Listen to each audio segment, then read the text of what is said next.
Hello and welcome to Every Persona Explained, where we take a look at the origin and representation of every persona. And today, we're taking a look at Nekomata.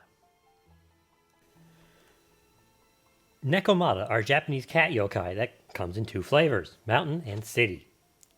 The mountainous version is older, dating back to the Kamakura period, where it was a monstrous cat-like thing that lived deep in the mountains, shocker, that would attack and eat people. This version of the Nekomata is thought to have been adapted from the Chinese Senri, but that's its own video. These Nekomata seem to have just been large, dangerous cats, but with one important identifier, a split or forked tail. There's also some speculation that Nekomata stories may have been inspired by animals with rabies, as animals with rabies tend to have the same mindset of a drunk frat boy with a chip on his shoulder who thinks they can fight/eat anything and will definitely try. The other version, the city Nekomata, is much newer, only really coming about in the Edo period. These are domestic cats who have lived to an age of somewhere between 7 and 12, there are different accounts, at which time their tail splits. Upon becoming a Nekomata, it gains a number of new abilities, including walking on two legs, speaking human language, if you have coin. summoning fireballs, and necromancy.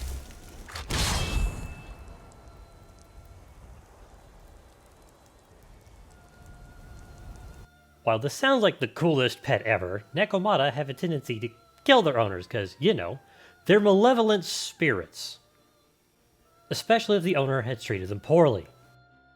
The belief in this particular version has spawned a number of superstitions surrounding cats that persist in Japan to this day, like don't keep a cat for more than 3 years, don't let it touch a corpse, cut its tail off so it can't split.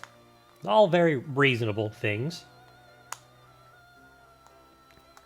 There are many stories of Nekomata haunting a location to try and scare the residents off, kind of like Scooby-Doo villain. What's more concerning is the many stories or references to stories that I found about a Nekomata straight up murdering someone, usually a woman, burying their body, and assuming their identity. So if your cat disappears and grandma starts acting funny, grab a shovel. So is everyone clear on what a Nekomata is? Yeah? Cool, let's talk about Bakeneko. Bakeneko are Japanese cat yokai that's the result of a house cat reaching an age somewhere between 7 and 12, there are different accounts. Upon becoming a Bakeneko, it gains a number of new abilities, including walking on two legs, speaking a human language, summoning fireballs, and necromancy. Confused? Good, me too! I've seen claims that these are a kind of Nekomata, and claims that they're a totally separate yokai. I think it's just two different names for basically the same thing. There are two differences between Nekomata and Bakeneko. Bakeneko don't have a forked tail, and they aren't explicitly evil. This was such a headache to try and figure out. And that's Nekomata and Bakeneko. The Japanese cat girl your mom warned you about. Now, let's see how the Persona games represent them. It's okay, it's fine. Where is the split tail? So Nekomata's appearance in P3 and 5 don't have the right tail. Even P1 has it with a single tail. Yeah, Nekomata goes back to the first Persona game. I think it's fine though. Bakeneko are so incredibly similar that they might be the same thing, so it's fine.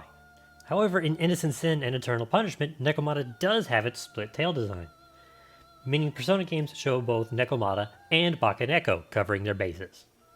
And its appearance as a female goes along with its tendency to take a form of a woman to trick people. So, physical representation, good enough. Its shadow name, the name it has before you get it as a persona in P5, is Ascended Feline, which it literally is, a cat that has ascended to a more powerful being. Or as I'd like to call it, digivolved.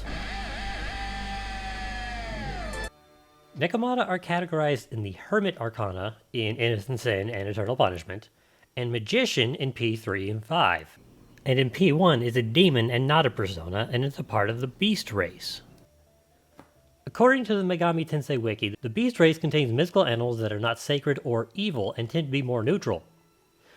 This doesn't make any sense, as Nekomata are explicitly evil. But in P1, it has a non-split-tailed appearance, meaning it leads towards Bakeneko, which aren't evil, so it's fine. The Hermit classification is interesting. Upright, the Hermit means things like introspection, wisdom, and solitude, and reverse, it means isolation and loneliness. Mountain Nekomata live away from society in the mountains, much like a hermit would. I also found a reference to a story from the Ro'o Chawa by Kida Tomizo from the mid-1700s of a woman who was killed by a Nekomata, which proceeded to take her appearance and hid away in the woman's room, refusing to come out or be seen, but demanding that she be fed and provided for, fitting well with the solitude aspect. Do take this story with some salt though, as I couldn't find the actual account. It might be a situation of it's not been translated into English, or it could be made up. Either way, I need a good way to find Japanese sources. The Magician upright represents intelligence, power, and manifestation, while reverse represents illusion, cunning, and trickery. This is a great arcana for it. Aside from the Nekomata straight up having magical powers, it uses those powers to trick people, sometimes by casting illusions. In P1, it gets a grand total of 4 moves, but I want to highlight 2 of them. Firstly is Feral Claw, later known as Scratch. While not a high damage move, it's very fitting for a cat demon. The second is Candied Voice. This move inflicts Charm, which a Nekomata could do easily with his magic, but also, it's a cat thing. In the P2 duology, it still gets Feral Claw / Scratch and a Charm move. It also gets elemental moves, but none of them are fire. Fire is the one thing explicitly associated with Nekomata, and neither game gives them one. When we get to 3, it picks up Agi and Miragi, and while it loses Scratch, it picks up Cleave, which is a slash damage move. In P5, it picks up Terror Claw, a physical damage move with a chance to cause fear, fitting a terrified cat monster, but it loses its fire moves in exchange for wind moves.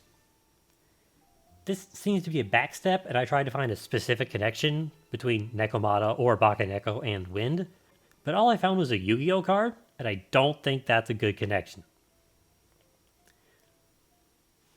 Its trait is Foul Odor, which the only connection I could find that was maybe it's a reference to its necromantic abilities, but that's a stretch. When itemized, it produces a weapon for Haru called the Pazooka, or if done under the fusion alarm, the Pa-Armor. Puns. All in all, pretty good representation. Just don't go cutting your cat's tail off. It'll only make its inevitable transformation worse for you. Thank you very much for watching. Did I leave anything out? Did I get anything wrong? Let me know in the comments down below. Don't forget to subscribe, and I'll see you next time on Every Persona Explained.